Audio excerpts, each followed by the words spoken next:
BJP ভারতবর্ষে অন্য ধর্মের মানুষদের কোনো জায়গায় দিতে চায় না। আমার শিগগিরই সন্দেহ হচ্ছিল যে ফোর্ট উইলিয়ামের নিচেও খুঁড়বে, ওর নিচেও মন্দির আছে কিনা।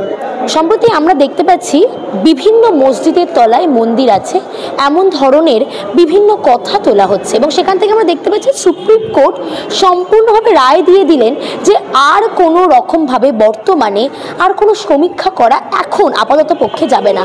কি বলবেন সেক্ষেত্রে? এই যে সমীক্ষার নামে কি কোনোভাবে প্রহসন চলছে, ব্যাপারে অনেকেই সমালোচনা করছে, কি বলবেন? দেখুন, যদি এক মাস চলতো না, আমার একটা রাজাবাজারে ফ্ল্যাট আছে, তার তলাতে এসেও কেউ খুঁজতো মন্দির আছে কিনা।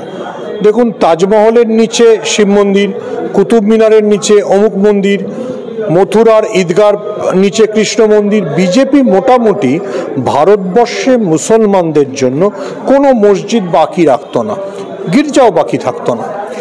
বিজেপির এই যে খোদো মানে খুঁড়ে বার করো কার নিচে কি আছে, এতে আমার শিগগিরই সন্দেহ হচ্ছিল যে ফোর্ট উইলিয়ামের নিচেও খুঁড়বে, ওর নিচেও মন্দির আছে কিনা। এটা বিজেপির একটা অবসেশন। এটা খুব ভালো যে বর্তমান সুপ্রিম কোর্টের যিনি প্রধান বিচারপতি মাননীয় বিচারপতি খান্না, তিনি তার ডিভিশন বেঞ্চে এই রায়টা দিয়েছেন এবং মহুয়া মৈত্র যেটা বলেছেন সেটাও খুব গুরুত্বপূর্ণ কথা। যদি বিচারপতি চন্দ্রচূড় এই রায়টা দিয়ে যেতেন তাহলে সম্ভালের মতো দুঃখজনক ঘটনা ঘটতো না। উনি যদি জ্ঞানব্যাপী মসজিদ নিয়ে যখন বিতর্ক হচ্ছিল তখনই যদি রায় দিয়ে দিতেন যে এই ধরনের কোনো সার্ভে করা যাবে না, তাহলে আমাদের এই 5 জনের মৃত্যু দেখতে হতো না। দেখুন, পয়েন্ট অফ ডিফারেন্সটা কি সেটা খুব পরিষ্কার করে বুঝতে হবে।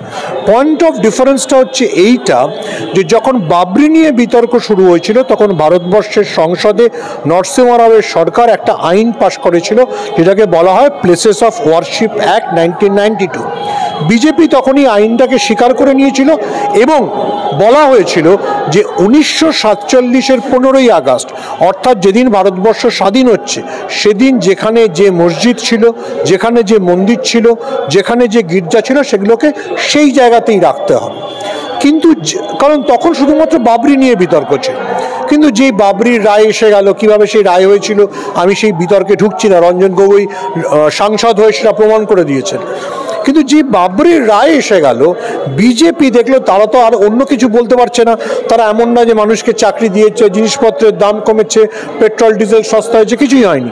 তাহলে সেই হিন্দু মুসলিম প্রতর্ক তৈরি করবার জন্য ভারতবর্ষের সব মসজিদের নিচে মন্দির আছে বলে প্রচার করতে শুরু করলো। এবং খুব দুর্ভাগ্যজনক বিষয়, যেটা সুপ্রিম কোর্টের রায়টা সেইখানে ঐতিহাসিক, যে নিম্ন আদালতগুলো, ইভেন এলাহাবাদ হাইকোর্ট, তারা এমন সব রায় দিতে লাগলো।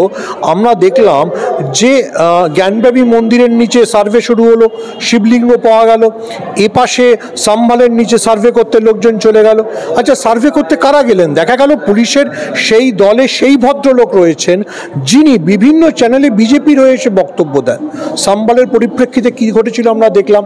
তাহলে আমাদের খুব পরিষ্কার করে বুঝতে হবে, again I go back to the basic, BJP ভারতবর্ষে অন্য ধর্মের মানুষদের কোনো জায়গায় দিতে চায় না। ভারতবর্ষের অন্য ধর্মের মানুষদের বিজেপি দ্বিতীয় শ্রেণীর নাগরিক হিসেবে ট্রিট করতে চায় এবং দ্বিতীয় শ্রেণীর নাগরিক হিসেবে ট্রিট করতে চায় বলেই তাদের ধর্মস্থানগুলো ভেঙে গুড়িয়ে দিতে চায়। মুসলমানরা ধর্ম পালন করবে না, খ্রিস্টানরা করবে না, শুধুমাত্র সব জায়গায় মন্দির থাকবে।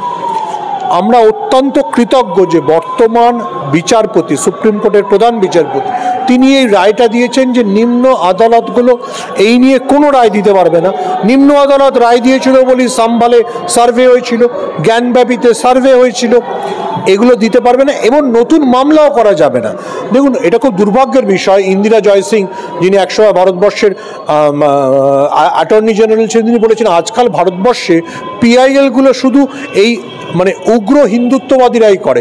তারা পিআইএল করে, অমুক মসজিদের নিচে নিশ্চয়ই মন্দির আছে, একটা পিআইএল হলো, সঙ্গে সঙ্গে একটা নিম্ন আদালত থেকে অর্ডার হয়ে গেল, এএসআই সার্ভে করতে যাবে এবং সার্ভে করে দেখা যাবে কুতুব মিনারের নিচে থেকে নাকি প্রাচীন মুদ্রা আবিষ্কৃত হয়েছে। এই যে বিজেপি বা আরএসএস এই যে ট্রেন্ডটা শুরু করেছিল, এটা যে সুপ্রিম কোর্ট ছেদ টানলো, এটা খুব ভালো বিষয়।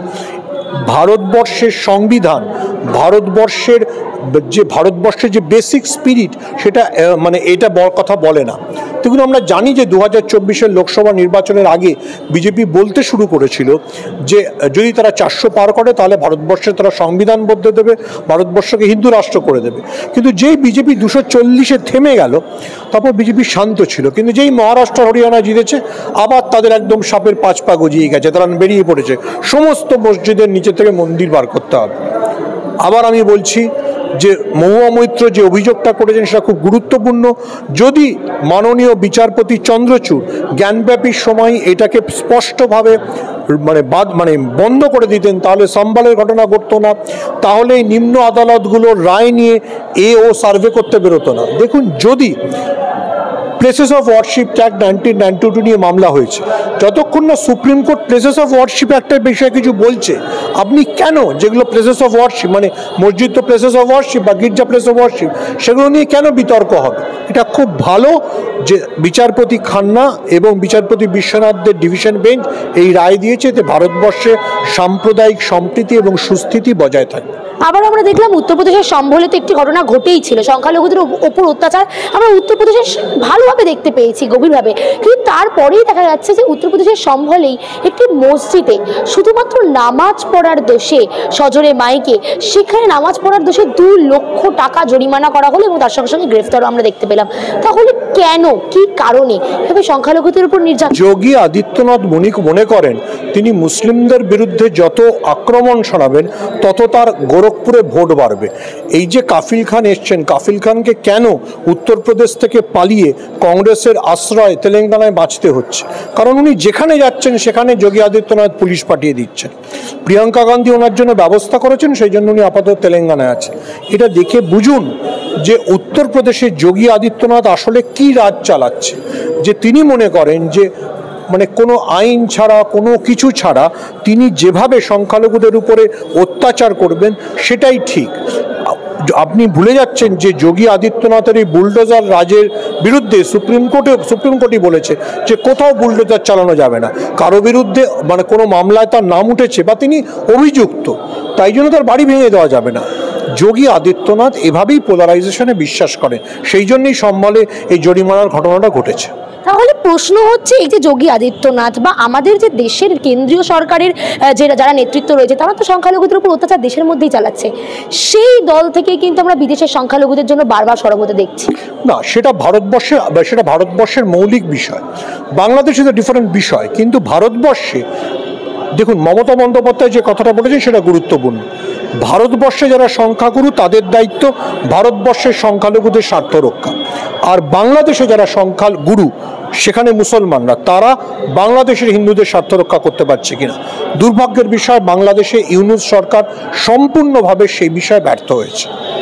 এলাহাবাদ হাইকোর্টের একজন বিচারপতি, তাকে আমরা দাঁড়িয়ে দেখলাম একদম সর্বসমক্ষে, বললেন কাঠ মোল্লারা দেশের জাত শত্রু, একদম কোচ আনকোচ। এবং তার সঙ্গে তিনি আরো বললেন যে সংখ্যাগুরুদের মতামত অনুযায়ী দেশ চালাতে হবে। এতদিন আমরা বিজেপি নেতৃত্বদের মুখ থেকে শুনেছিলাম এরকম ধরনের কথা, কিন্তু তা বলে দেশের বিচারপতির মুখ থেকে এমন কথা শোনা যেতে পারে? দেখুন, আপনি যে বিচারপতির কথা বলছেন, বিচারপতি শেখর কুমার যাদব ইতিমধ্যে সুপ্রিম কোর্ট তার বিরুদ্ধে চেয়ে পাঠিয়েছে। ওই ঘটনায় কিন্তু শুধুমাত্র শেখর কুমার যাদব যাননি, এলাহাবাদ হাইকোর্টের আরও একজন বিচারপতি দীনেশ পাঠকও ছিলেন। আপনাকে মনে রাখতে হবে যে পশ্চিমবাংলায় মানে কলকাতার হাইকোর্টের একজন বিচারপতিকে আমরা দেখেছি, আমি নাম করি এখন বলতে পারি, যিনি আদালতে বসে বিভিন্ন কথা বলেছেন, তিনি পরে স্বেচ্ছা অবসর নিয়ে গিয়ে বিজেপির টিকিটে এমপি হয়েছেন। ভুলে যাবেন না, অভিজিৎ গাঙ্গুলি বলেছেন যে গান্ধী না গডসে কে বেশি গুরুত্বপূর্ণ সে বিষয়ে তিনি সিদ্ধান্ত নিতে পারবেন না। কলকাতা হাইকোর্টের একজন বিচারপতি, তিনি তার অবসরের দিন, ওড়িশার মানুষ ছিলেন বিচারপতি দাস, তিনিও বলেছেন যে তিনি আরএসএস এর লোক ছিলেন। এবং তিনি এই বিচারপতি দাস মহিলাদের উপর নির্যাতনের ক্ষেত্রে এমন একটা রায় নিয়েছিলেন যেটা মহিলাদের অধিকারকে হরণ করে। ফলে আমাদের বুঝতে হবে যে আমাদের বিচার ব্যবস্থার মধ্যে বিজেপি ইনফিলট্রেট করবার চেষ্টা করছে, আরএসএস নিজেদের লোক ঢুকিয়ে দেওয়ার চেষ্টা করছে এবং সেই অনুযায়ী রায় বার করে নেওয়ার চেষ্টা করছে। তাহলে বিজেপি কি কোনোভাবে একদম উচ্চ ব্যবস্থা দেশের যেগুলো রয়েছে সেগুলোকে কোনোভাবে হাতিয়ার করে সাধারণ মানুষের ওপর কোনো রকম একটা প্রভাব বিস্তার করার চেষ্টা? দেখুন, যে কোনো ধরনের দক্ষিণপন্থী রাজনীতির ট্রেন্ড হচ্ছে তারা ইনস্টিটিউশনগুলোকে দখল করার চেষ্টা করে, সেটা নির্বাচন কমিশন হোক, সেটা আদালত হোক, সেটা দখল করার চেষ্টা করে। এখনো অবধি বিজেপি সবটা পারেনি, কারণ ভারতবর্ষের চেকস অ্যান্ড ব্যালেন্স আছে, সেই জন্যই 2024 লোকসভায় বিজেপি আটকে গেল। কিন্তু অবশ্যই বিজেপির চেষ্টা আছে ভারতবর্ষের আদালত, ভারতবর্ষের নির্বাচন কমিশন, ভারতবর্ষের মিডিয়া সেগুলোকে দখল করার, কুক্ষিগত করার।